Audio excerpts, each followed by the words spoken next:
नमस्कार दोस्तों, सभी स्टूडेंट्स और मेरे फ्रेंड्स कैसे हैं। उम्मीद करता हूं सभी अच्छे होंगे और सभी स्वस्थ होंगे।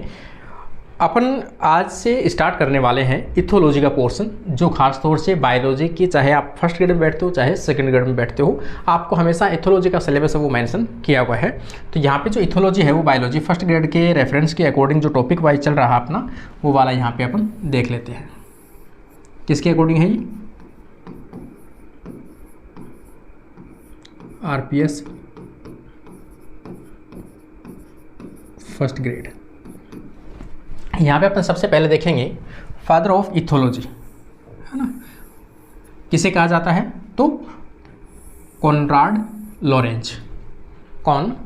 लॉरेंज को कहा जाता है। इन्होंने 1935 में मैकेनिज्म ऑफ इम्प्रिंटिंग थ्योरी के बारे में बताया था। इम्प्रिंटिंग टर्म जो है इन्होंने बताया था। और इम्प्रिंटिंग टर्म की अगर अपन बात करते हैं कि इम्प्रिंटिंग टर्म जो है वो क्या है क्या नहीं है, तो कोई भी जो ऑर्गेनिज्म है, कोई भी जो प्राणी है, उसका वह समय, वह क्रिटिकल टाइम पीरियड जिसमें सबसे अधिक सीखने की क्षमता पाई जाती है। कोई भी व्यवहार है, कोई भी बिहेवियर है जिसे वह सीखने की क्षमता सबसे ज़्यादा रखता है, वो जो क्रिटिकल पीरियड है उसे अपन क्या कहते हैं? इम्प्रिंटिंग कहते हैं। ठीक है ना, वो व्यवहार जो इसने सीखा है, और ये इम्प्रिंटिंग व्यवहार लॉन्ग टाइम के लिए क्या होता है? स्टेबल होता है। क्या होता है ये जो व्यवहार इसने इस क्रिटिकल पीरियड के बीच में सीखा है, ये व्यवहार कैसा होगा? हमेशा के लिए स्टेबल होगा। उसकी पूरी लाइफ के अंदर जो उसने शुरू के अंदर या उस पीरियड के अंदर जो सीखा है, वो हमेशा उसके ब्रेन के अंदर, उसके माइंड में चीज़ छप जाती है। उसे क्या कहते हैं? इम्प्रिंटिंग कहते हैं। सभी ऑर्गेनिज्म में इम्प्रिंटिंग का पीरियड का जो टाइम है वो अलग अलग होता है। कोई 2 महीने में सीख जाता है कुछ चीज़ें, किसी में बच्चे के होते ही अगर उसके सामने कोई एक्सप्रेशन होता है वो उसको कैप्चर करता है। तो ये सब में क्रिटिकल पीरियड जो होता है वो अलग अलग होता है। और ये पीरियड सबसे अधिक कैसा होता है? सेंसिटिव होता है। इस कई बार लिखा होता है सेंसिटिव। ये कैसा पीरियड होता है? सेंसिटिव पीरियड होता है किसी भी ऑर्गेनिज्म के लिए, जिसमें वो सबसे अधिक सीखने की क्षमता रखता है। तो इम्प्रिंटिंग टर्म का जो क्वेश्चन है ये वाला, कि इम्प्रिंटिंग टर्म जो है वो किसने दिया था? तो यहाँ पर लॉरेंज ने दिया था, जो 2011 के अंदर ये क्वेश्चन जो है वो पूछा जा चुका है RPSC ग्रेड फर्स्ट के अंदर। आगे अपन चलें, इथोलॉजी से रिलेटेड विभिन्न थ्योरीज को निम्न वैज्ञानिकों ने दी थी। जैसे अपन देखेंगे, कार्ल वॉन फ्रिश ने दिया था, और कॉनराड लॉरेंज ने भी दिया है, और निकोलस टिनबर्ग ने दिया है। तीनों ने बिहेवियर के ऊपर वर्क किया है, एनिमल्स या अपन कहे प्राणियों के ऊपर वर्क किया है, और तीनों को ही फिर क्या दिया गया था? नोबेल प्राइज से सम्मानित किया गया था। यहाँ पे आप देखोगे, जैसे यहाँ पे अपन देखते हैं,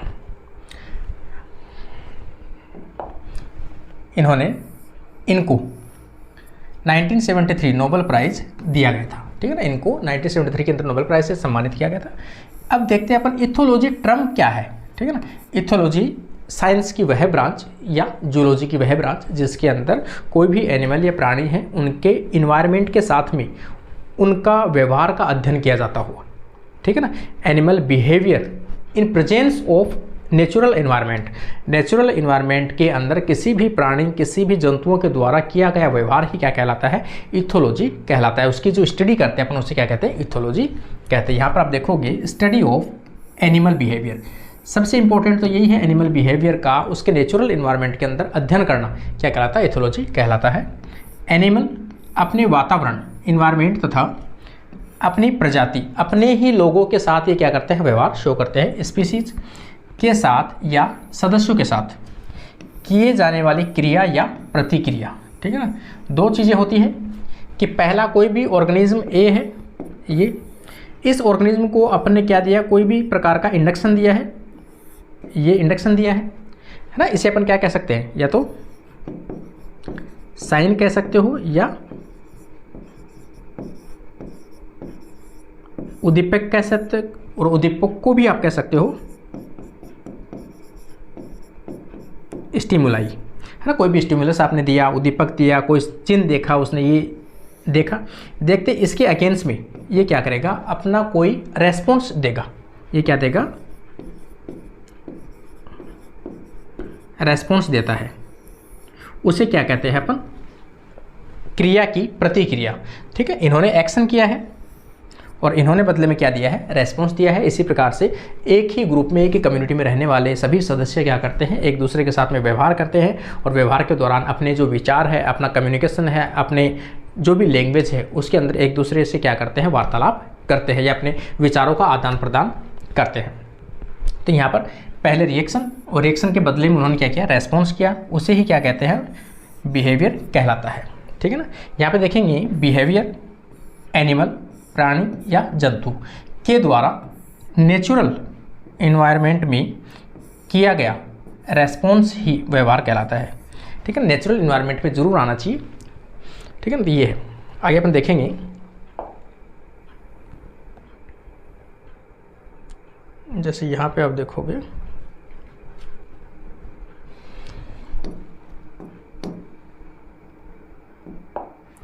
यदि किसी एनिमल को उद्दीपक दिया जाए, जो मैंने अभी यहाँ पे बताया है, उद्दीपक दिया जाए, दिया आपने, उद्दीपक के प्रति रेस्पॉन्स, जो आपने स्टिमुलेशन दिया किसी ऑर्गेनिज्म के, पिन चुभाई है या कुछ भी हरकतें की आपने, तो उसके अगेंस्ट में वो क्या करता है, रेस्पॉन्स या प्रतिक्रिया दर्शाता है, जो एक व्यवहार है ना, जो वो भी क्या है, एक व्यवहार है। मतलब कोई भी ऑर्गेनिज्म आप अपने आसपास के एनवायरनमेंट में कोई चीज़ें हैं उनको देख के क्या करता है, वो अलग अलग व्यवहार शो करता है। ठीक है ना, अपने ही सदस्य की जो फीमेल है उसको देखता है तो अलग प्रकार का व्यवहार करता है, उसे अट्रैक्शन करने की कोशिश करता है। अगर सामने कोई दुश्मन देखता है तो उसके अगेंस्ट में वो अग्रेसिव प्रकार का व्यवहार करता है। ग्रुप मेंबरों के साथ में है तो वो नाच गाना, नॉर्मल जो भी एक्टिविटीज़ होती है, फूड सर्च करना है ना, प्रे को सर्च करना, ऐसे तो ये छोटी मोटी चीज़ें चलती रहती है। तो ये व्यवहार अपने साथ में चलते रहते हैं।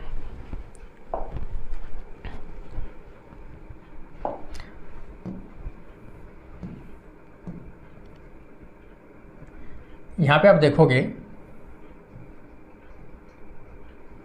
जैसे यहाँ पे अपन देखें, एनिमल्स का प्रकाश के प्रति, जैसे मान लो आपने अचानक से कोई लाइट डाली है, लेजर लाइट डाली है, प्रकाश के प्रति रेस्पॉन्स देना, ये भी क्या है, व्यवहार है। एनिमल्स में हार्मोन के सिक्रेशन से बॉडी के अंदर यदि अचानक कोई हार्मोन सिक्रेट होता है तो उसके अकॉर्डिंग एनिमल के व्यवहार में क्या होता है, चेंज आता है, तो उससे भी होने वाली एक्टिविटी या प्रतिक्रिया दर्शाता है, वो भी व्यवहार है। ठीक है ना। बिहेवियर का संबंध उस जीव की फिजियोलॉजी पर डिपेंड करता है, उसकी साइकोलॉजी और उसकी जेनेटिक्स तथा उसके एंडोक्राइनोलॉजी से संबंधित होता है। ठीक है ना। कोई भी व्यवहार है वो किन चीज़ों से रिलेटेड होता है, किन चीज़ों के द्वारा कंट्रोल होता है, उस ऑर्गेनिज्म की फिजियोलॉजी कैसी है, उसकी साइकोलॉजी कैसी है, उसका आनुवांशिक कैसा है, मतलब उसका पीढ़ियों का लक्षण है वो कैसा है, जेनेटिक्स कैसा है, और उनका एंडोक्राइन हार्मोन सिस्टम कैसा है, इन सभी को मिलाकर ऑर्गेनिज्म क्या परफॉर्म करता है, एक व्यवहार परफॉर्म करता है, जिसे अपन एनिमल बिहेवियर कहते हैं। इन्वायरमेंट में चेंज होने के साथ साथ प्राणी के बिहेवियर में भी क्या होता है, चेंज होता है। कोई भी ऑर्गेनिज्म, अगर आपने यहाँ पे ऑर्गेनिज्म ऐसे कोई छोड़ रखा है जैसे ये वाला, तो इसके आसपास में यदि इन्वायरमेंट चेंज होगा तो ये एनिमल भी क्या करेगा, अपना व्यवहार है वो डिफरेंट दर्शाएगा। मैंने अभी भी बताया था आपको कि अलग अलग सराउंडिंग परिस्थितियों में एनिमल होता है वो अलग अलग व्यवहार दर्शाता ही है। ठीक है ना।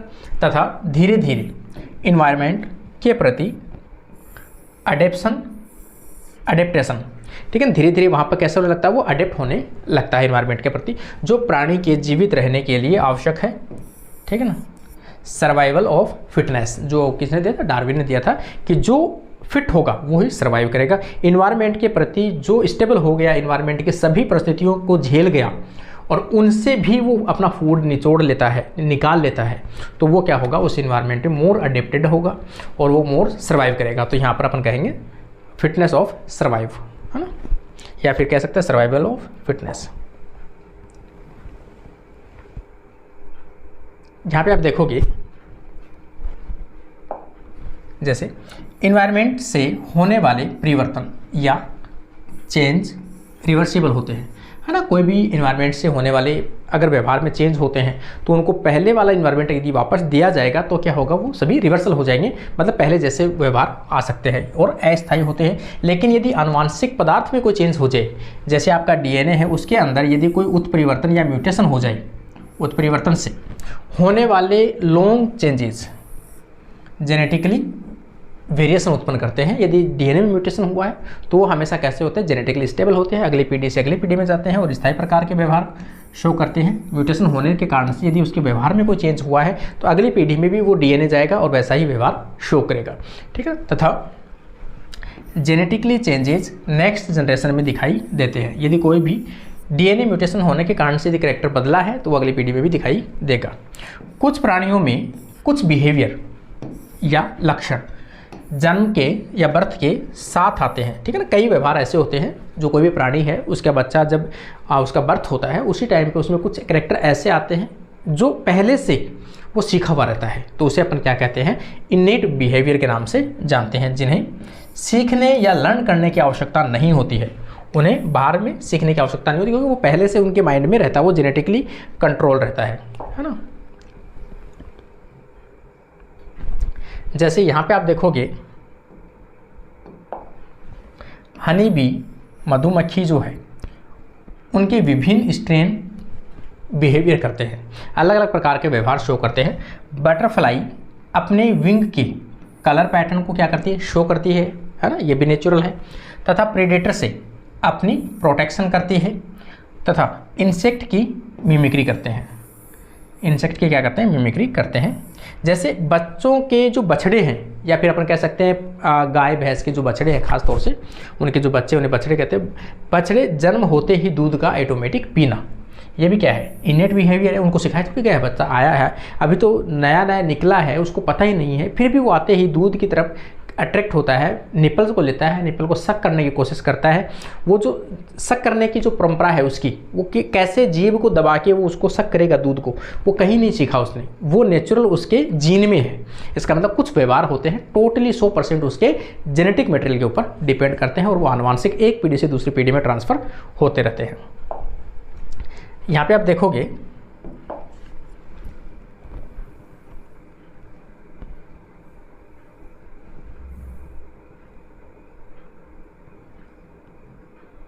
जैसे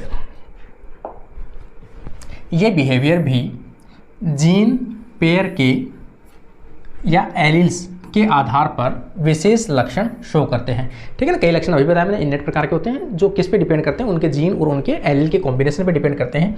जैसे कुछ व्यवहार जो होते हैं वो कैसे होते हैं, डोमिनेंट होते हैं, जबकि कुछ व्यवहार जो होते हैं वो भी क्या होते हैं, रेसेसिव होते हैं, ठीक है ना। इसका मतलब कोई भी दो टर्म जहाँ डोमिनेंट और रेसेसिव आते हैं वो हमेशा मेंडल के नियम को फॉलो करता है कि कुछ लक्षण जो होते हैं, कुछ जीन होते हैं वो डोमिनेंट होते हैं, जीन के जो एलील्स होते हैं वो डोमिनेंट होते हैं, कुछ एलील रेसेसिव होते हैं। तो जो डोमिनेंट एलील आ गया तो वो व्यवहार कैसा होगा, डोमिनेंट होगा हमेशा, और जो रेसेसिव एलील आ गया तो वो व्यवहार कैसा होगा, दबा हुआ रहेगा, रेसेसिव प्रकार का रहेगा, कम शो करेगा। एनिमल बिहेवियर में जेनेटिक का सबसे इंपॉर्टेंट रोल प्ले करता है, ठीक है ना।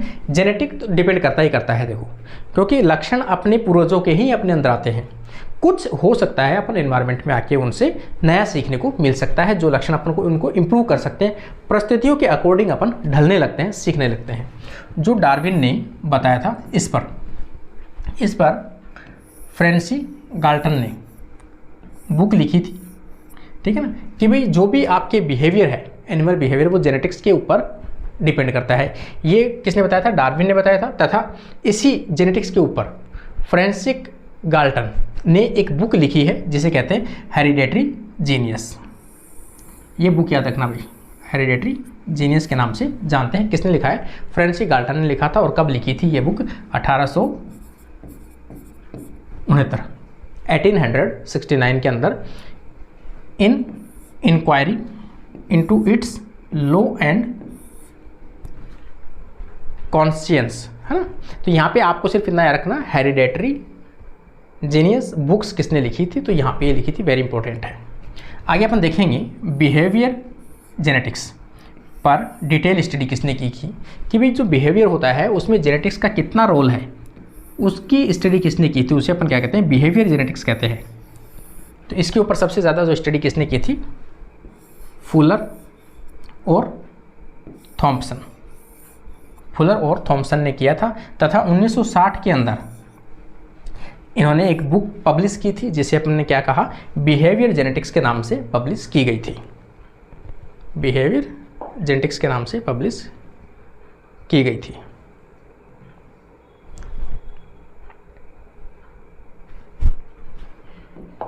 यहाँ पे आप देखोगे बिहेवियर जेनेटिक्स की बुक जो है वो किसके द्वारा लिखी गई है, तो यहाँ पर देखोगे इसके द्वारा, हाँ, इन्होंने लिखी थी।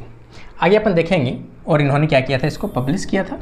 इन्होंने बताया, इनके अकॉर्डिंग, दोनों के अकॉर्डिंग बताया कि बिहेवियर जीन पर डिपेंड करते हैं तथा एक पीढ़ी से अगली पीढ़ी में क्या होते हैं, पहुँचते हैं या ट्रांसफ़र होते हैं। इन्होंने हनी बी की कौन सी स्पीसीज, एपिस मेलिफेरा के ऊपर अध्ययन किया था। ये छोटी छोटी चीज़ें हैं वो आपको पता होनी चाहिए, कौन से साइंटिस्ट ने कौन सी बुक लिखी थी, कौन से साइंटिस्ट ने किस चीज़ के ऊपर वर्क किया था, किससे रिलेटेड वर्क किया था, वो सभी चीज़ें आपको पता होनी चाहिए। यहाँ पे अपन देखेंगे इस बुक के अंदर इन्होंने बिहेवियरल जेनेटिक्स मूवमेंट का ओरिजिनेटर कहा है, ठीक है ना, बिहेवियर जेनेटिक्स मूवमेंट को का ओरिजिनेटर कहा है कि बिहेवियर जो है वो जेनेटिक्स के ऊपर डिपेंड करता है। इन्होंने स्टैटिकल कॉन्सेप्ट जैसे कोरिलेशन दिए तथा रिग्रेशन को प्रमोट किया, ठीक है। गाल्टन ने कौन से टर्म दिए हैं, इन्होंने कोरिलेशन बताया, रिग्रेशन बताया, स्टैटिकल वो जो कॉन्सेप्ट उन्होंने क्लियर किया था। तो ये टर्म्स जो हैं वो याद रखना भाई, एक तो ये कोरिलेशन और एक रिग्रेशन, ये टर्म किसने दिए थे, इन्होंने टर्म दिया था। एक इनका जो टर्म है वो कौन सा है, इन्होंने दिया था नेचर वर्सेस नेचर। ये जो स्लोगो है या फिर इसे कह सकते हैं कोई भी थॉट कह सकते हैं, एक टर्म कह सकते हैं, लाइन कह सकते हैं, नेचर वर्सेस नेचर की लाइन किसके द्वारा दी गई थी, तो यहाँ पे आप देखोगे किसके द्वारा दी गई थी, तो यहाँ पर फ्रांसिस गाल्टन के द्वारा दी गई है ये, तो ये आपको याद रखना है।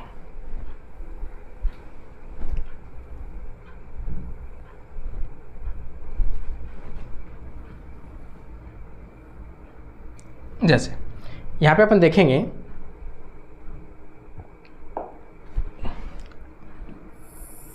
यहाँ पे टर्म है रोथेन बुलर, और इन्होंने जो बताया है 1964 के अंदर इन्होंने एक्सपेरिमेंट किए, किसके ऊपर किए थे, हनी बी के ऊपर इन्होंने एक्सपेरिमेंट किए थे कि ये मधुमक्खी अपने छत्ते को कैसे साफ करते हैं, है ना, हाइजेनिक कैसे रहते हैं। तो ये एक्सपेरिमेंट वेरी इंपॉर्टेंट है भाई, ये इंपॉर्टेंट, वेरी इंपॉर्टेंट है। पहली बात तो जो हाइजेनिक टर्म है कि छत्ते में जो मधुमक्खियां हैं, वर्कर हैं, वो उस छत्ते को या हिव को कैसे साफ़ करते हैं, कैसे क्लियर करते हैं, क्लीनिंग करते हैं, उसके रिगार्डिंग एक्सपेरिमेंट जो है वो किसने किया था, रोथेन बुलर ने किया था। कब किया था, 1964 में किया था, किसके ऊपर, हनी बी में। और क्या देखा था उन्होंने कि छत्ते को ही क्लियर कैसे करते हैं तथा मृत लार्वा या डेड लार्वा को कैसे वहाँ से रिमूव करते हैं छत्ते से, अर्थात हाइजेनिक रखते हैं। ये हाइजेनिक वाला टर्म जो है ये यहाँ पर याद रखना कि हाइजेनिक वाली जो प्रोसेस है किसमें, हनी बी के अंदर, वो किसने दिया था, तो यहाँ पर आप याद रखोगे रोथेन बुलर ने 1964 के अंदर एक्सपेरिमेंट किया था। प्रयोग अपन जो है वो आगे देखते हैं यहाँ पे।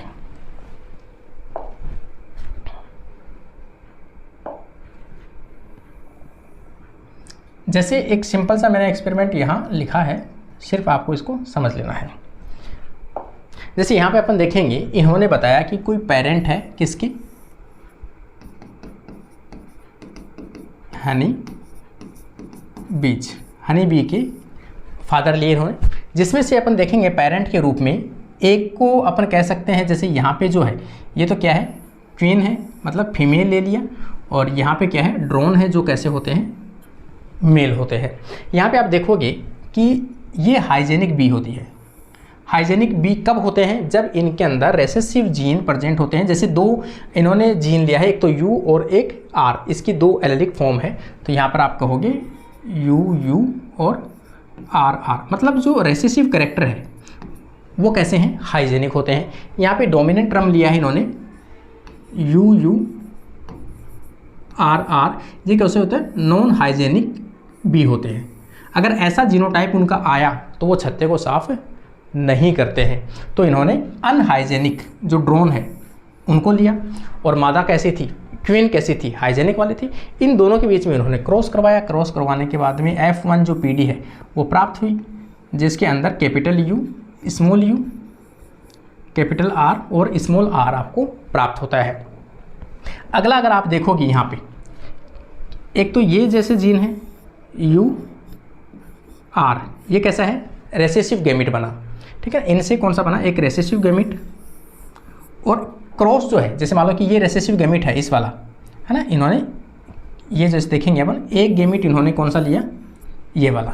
इनको F1 जो पीडी थी, इनके गैमेट बने 4। यहाँ पे आप देखोगे तो 4 गैमेट बनेंगे, यू आर और यहाँ पे यू स्मॉल आर, यहाँ पे स्मॉल यू कैपिटल आर, और यहाँ पे देखोगे स्मॉल यू और स्मॉल आर।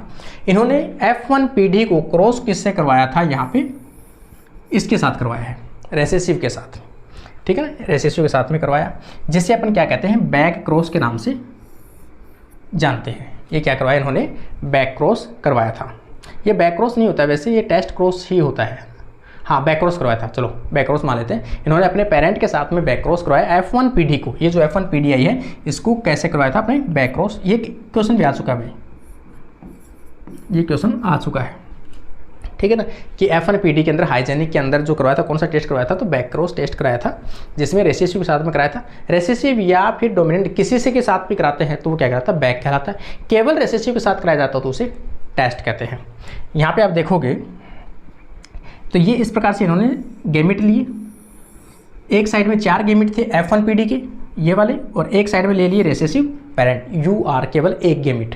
अब इनके साथ में क्रॉस करवाया तो पहला क्या आया, capital U small U capital R small R. अब जिसमें कैपिटल यू और कैपिटल मतलब स्मॉल यू और स्मॉल आर अगर आ रहा है तो वो कैसे होने चाहिए भाई, जिसमें ये दोनों आ रहे हैं वो कैसे होगी, हाइजेनिक होंगे, ठीक है। लेकिन यहाँ पे क्या आ रहा है, ये दोनों भी आ रहे हैं, डोमिनेंट भी आ रहे हैं, तो ये हाइजेनिक तो हो ही नहीं सकते, तो ये दोनों भी कैसे होंगे, हाइजेनिक नहीं होंगे, अनहाइजेनिक होंगे। इस प्रकार सेकंड बना है capital U small R small R, यहाँ पे बना है स्मॉल यू यू और कैपिटल आर स्मॉल आर, और small U U small R R, ये बना है। अब आगे अपन इसका रिजल्ट देखते हैं कि रिजल्ट इसका क्या रहेगा। जैसे ये आपके पास में क्या बना है, प्रोडक्ट है, ये प्रोडक्ट आपके सामने है। अब प्रोडक्ट में अपन देखेंगे पहला कौन सा बना था, capital U small U capital are और स्मॉल आर, ठीक है। ये कैसे होंगे, नो ओपन चैम्बर, कैपिटल दोनों डोमिनेंट है तो चैम्बर को ये ओपन ही नहीं करेंगे, ना ही तो ओपन करेंगे और ना ही लार्वा को रिमूव करेंगे। जब चैम्बर ओपन ही नहीं करेंगे तो लार्वा को हटाएंगे कैसे, मतलब ये सफाई नहीं करेंगे, ये अनहाइजेनिक होते हैं। ये कैसे होंगे भाई, फर्स्ट वाला अनहाइजेनिक होगा।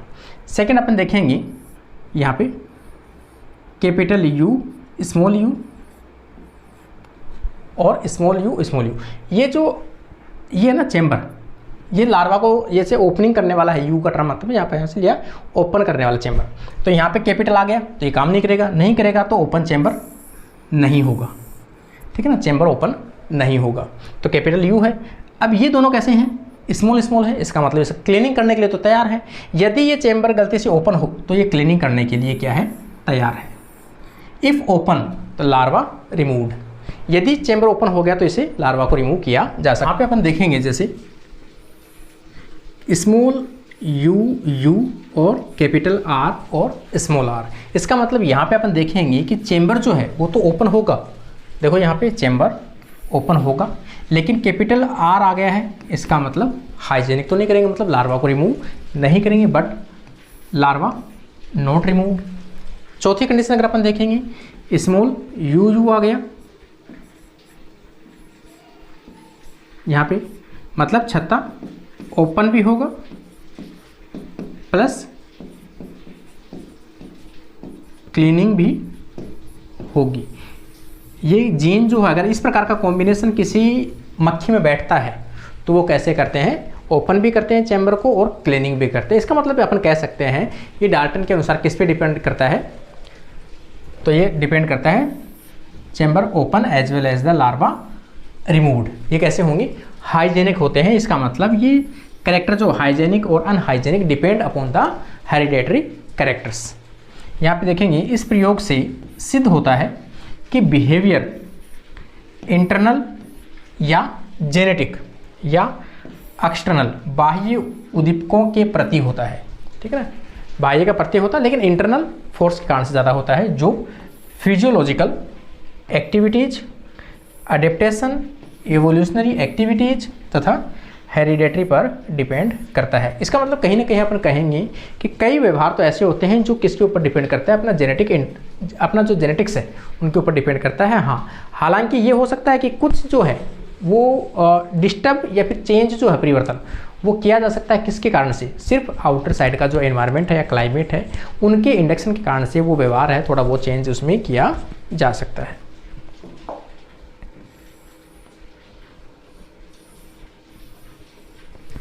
अगले पेज पे चलते हैं।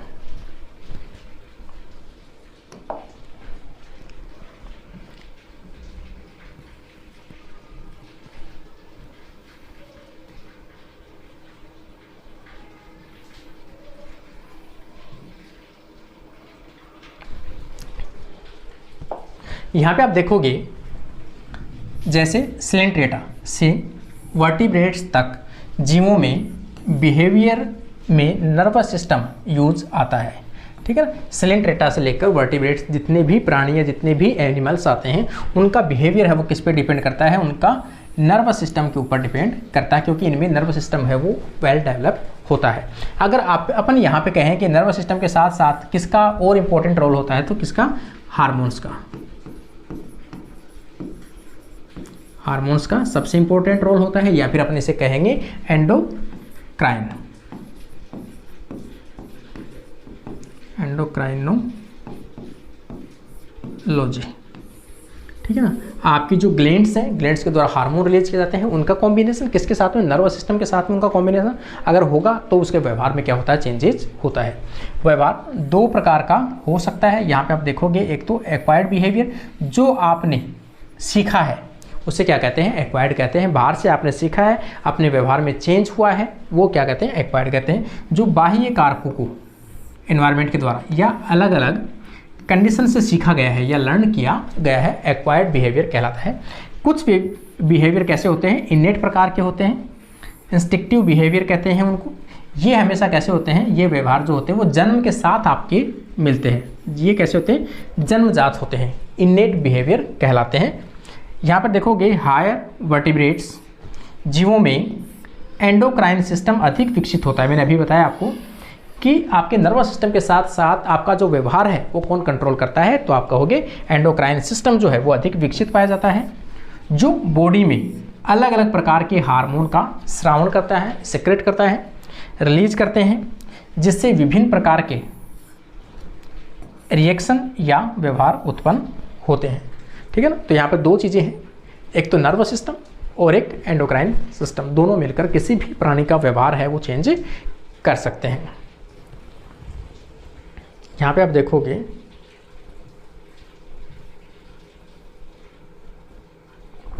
जैसे यहाँ पे एनिमल्स में व्यवहार पर किस चीज़ का कंट्रोल होता है, तो नर्वस सिस्टम तथा एंडोक्राइन सिस्टम का कंट्रोल पाया जाता है। पूरा व्यवहार किस पे डिपेंड करता है, आपके नर्वस सिस्टम और एंडोक्राइन पे सिस्टम पे डिपेंड करता है। कौन सा हार्मोन रिलीज हो रहा है वैसा ही आप व्यवहार शो करोगे आप, ठीक है। जैसे बॉडी में ब्लड में ग्लूकोज का लेवल क्या हो, कम हो। यदि ग्लूकोज का लेवल ब्लड में कम होने लगे तो सीधी सी बात है बॉडी में क्या होगी, फूड की डिमांड होगी, फूड की क्या होगी, डिमांड होगी, या अपन कह सकते हैं नीड होगी, आवश्यकता होगी। यदि आपको ग्लूकोज कम है ब्लड में, भूख लगेगी, तो यहाँ पर अपन क्या कह सकते हैं कि वो प्राणी क्या करेगा, भूख के कारण से अपना शिकार ढूंढना स्टार्ट कर देता है। तो जो सर्चिंग बिहेवियर है वो किस पे डिपेंड करता है, उसकी भूख पे डिपेंड करता है। यदि उसको खाना मिल गया, एक बार वो सेचुरेट हो गया, तृप्त हो गया, उसके बाद में उसके बॉडी में भूख लगने वाले जो हार्मोन है वो कम हो जाते हैं। क्यों कम हो जाते हैं? क्योंकि आपकी बॉडी में ग्लूकोज का लेवल बढ़ गया है। ग्लूकोज का लेवल बढ़ा, आपका जो हंग्री वाला हार्मोन है वो कम हुआ तो वो ऑर्गेनिज्म अब सर्चिंग नहीं करेगा, मतलब कोई भी व्यवहार नहीं करेगा, वो आराम से स्लीपिंग करेगा, सोएगा। इसका मतलब वो डिपेंड किस पे करता है? आपकी डिमांड कहाँ से आती है? आपकी बॉडी में होने वाले फिजियोलॉजिकल चेंजेस, जैसे ग्लूकोज की कमी होना भूख को इंडिकेट करता है, जिससे भूख या हंग्री का होना, जैसे प्यास लगना, है ना। पिट्यूटरी ग्लैंड के पोस्टेरियर पार्ट से एंटीडायरेटिक हार्मोन एडीएच का रिलीज होना, वो क्या करता है? प्यास को बढ़ाता है कि बॉडी में कमी आई है। तो आगे जैसे सेक्सुअल हार्मोन, ठीक है ना, बॉडी के अंदर जब मेल हो या फीमेल हो, जब बॉडी के अंदर सेक्सुअल हार्मोन की कंसंट्रेशन या उसका लेवल बढ़ता है तो वो ऑटोमेटिक ऐसा व्यवहार करने लगते हैं कि फीमेल है वो मेल को अट्रैक्ट करने की कोशिश करे, या फिर मेल के अंदर बढ़ेगा तो वो मेल है वो फीमेल की सर्चिंग करेगा और फीमेल को अट्रैक्ट करने के लिए अलग अलग व्यवहार करेगा, लाइक डांस करेगा, सिंगिंग करेगा, या कई अलग अलग प्राणियों के अंदर अलग अलग कैरेक्टर होते हैं। लेकिन वो डिपेंड किस पे करता है? सेक्सुअल हार्मोन का लेवल बढ़ना। सपोज बॉडी के अंदर जैसे कोई ऑर्गेनिज्म है, इसकी बॉडी के अंदर अभी हार्मोन बढ़ा है, सेक्सुअल हार्मोन, तो ये क्या करेगा? अलग अलग व्यवहार करेगा और फीमेल को क्या करेगा? अट्रैक्ट करेगा। अट्रैक्ट होने के बाद में जैसे इनकी मेटिंग हो गई, अगर इनमें दोनों मेटिंग हो गई, मेटिंग होते ही जो मेल है, मेल के अंदर सेक्सुअल हार्मोन है, उसका लेवल क्या हो गया? कम हो गया, और कम होते ही ये फीमेल की ओर अट्रैक्टिव नहीं होगा अब, ठीक है ना। अब ये फीमेल के लिए ना ही कोई बिहेवियर करेगा, ना ही कोई एक्टिविटी करेगा। इसलिए क्यों? डिपेंड किस पे कर रहा है? पहले हार्मोन पीक पॉइंट पे था, जैसे ही मीटिंग हुई, मीटिंग होते ही हार्मोन कहाँ चला गया? लो लेवल पे चला गया, इसलिए व्यवहार करना बंद कर देता है। इसका मतलब जो व्यवहार है वो किस पे डिपेंड करता है? आपके एंडोक्राइन सिस्टम और आपका नर्वस सिस्टम के ऊपर डिपेंड करता है। सेक्सुअल हार्मोन के लेवल बढ़ने पर या कम होने पर सेक्सुअल एक्टिविटीज को बढ़ोतरी या कमी का व्यवहार देखने को मिलता है। सेक्सुअल एक्टिविटी कब देखने को मिलेगी? जब सेक्सुअल हार्मोन बढ़ेगा। कमी कब देखने को मिलेगी? जब सेक्सुअल हार्मोन की कमी होगी, ठीक है ना। तो यहाँ पर देखोगे लाल हिरण सर्विस इलेपस, है ना, सर्विस इलापस प्रजाति के मेल हिरण जो होते हैं, मेल जनन या मैटिंग करने के लिए मादा हिरण पर अधिकार जमाने हेतु फाइट करता है। जितने भी जो नर होते हैं वो सभी आपस में एक दूसरे से फाइट करते हैं, ठीक है ना।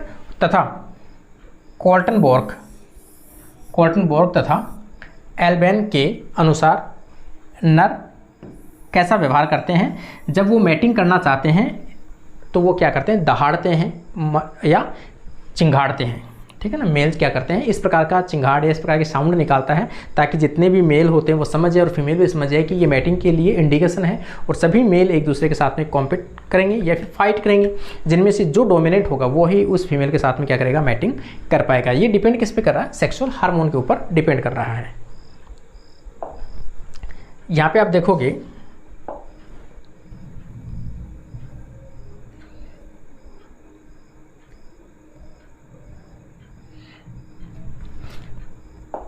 जैसे यहाँ पे आप देखोगे बर्ड्स में जैसे गूज, है ना, इसे गीज भी कहते हैं, गूज के नाम से भी जानते हैं, गूज, जिसका ये नाम ये जरूर याद रखना भैया, पूछा जा सकता है कि गूज का एनिमल बिहेवियर में काफ़ी इंपॉर्टेंट एक एग्जाम्पल के रूप में काम आता है, जो उसका नाम है आंसर, है ना, आंसर के नाम से जानते हैं।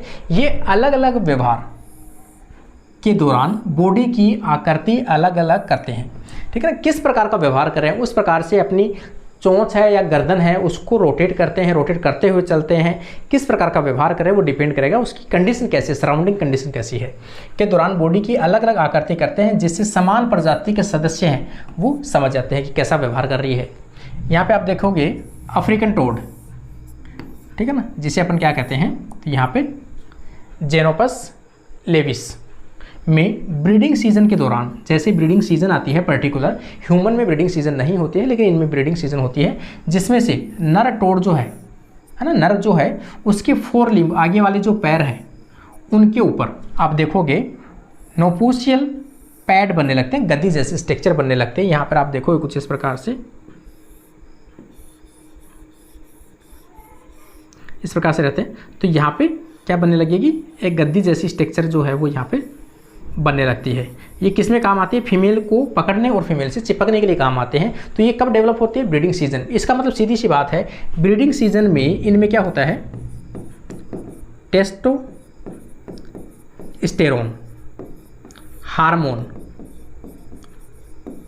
हार्मोन का लेवल क्या होता है, अधिक होता है। टेस्टोस्टेरोन हार्मोन का लेवल अधिक होगा, अधिक होने के कारण से ही उनमें सेक्स की जिज्ञासा होती है और उसी टाइम के इंडक्शंस के कारण से इनमें क्या बनते हैं, तो नोपियल जो है, नोप्सियल पोड या पैड्स जो गद्दी है वो बनने लगती है, तथा स्किन पर छोटे छोटे स्पाइन, छोटे छोटे कांटों जैसी संरचना भी बनने लगती है। संरचनाएं बनने लगती है जो फीमेल के साथ मेटिंग या कॉपुलेशन के वक्त चिपकने में सहायक होते हैं। क्या करते हैं, चिपकने में सहायक होते हैं। और ये सभी चीज़ें, दोनों जो स्ट्रक्चर बनती है वो किसके कारण से बनती है, कि इनमें ब्रीडिंग सीजन के दौरान टेस्टोस्टेरोन हार्मोन का लेवल बढ़ जाता है।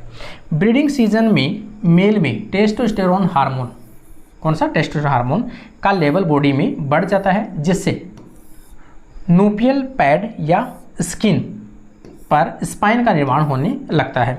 मेटिंग या ब्रीडिंग के बाद, ठीक है ना, जैसे मेटिंग मैंने अभी बताया आपको, जैसे मेटिंग हो जाएगी, मेटिंग होते ही सेक्सुअल हार्मोन जो टेस्टोस्टेरोन है, मेल हार्मोन है, वो उसका लेवल क्या होगा, ब्लड के अंदर कम हो जाएगा। कम होते ही ये जो दोनों चीज़ें अभी विकसित हुई थी, नोपियल पैड्स और स्पाइन, दोनों विलुप्त हो जाएंगे।